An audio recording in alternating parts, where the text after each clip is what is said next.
Hello everyone. So in today's video, I'll show you how to pay on Shopee using the 7-Eleven Click. So it is perfect for cash users and non-online banking shoppers. So first, go to Shopee Philippines, and then you have to log into your account once you're on the website. So then just simply log into your account using your ID, email, or password. And once you are in, then let me show you the steps from here.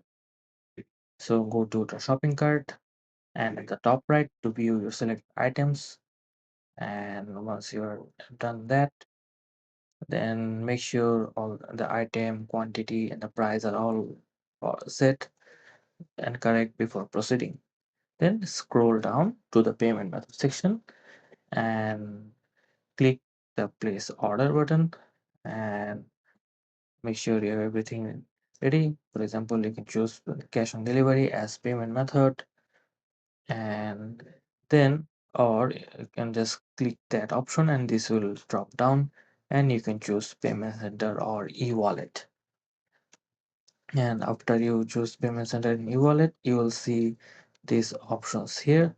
So as you can see, it has Maya, Gcash, and 7-Eleven Click. So just choose 7-Eleven Click, and then just choose it, this one, and then simply click on place order. And that's all for this. And you can also use Click Kiosk inside 7-Eleven to scan the barcode or enter your reference number. So once that's done, uh, Shopee will process your order. So be sure to pay before the deadline to avoid cancellation. And that's all there is to it. I hope you found this video helpful. So don't forget to like, share, and subscribe.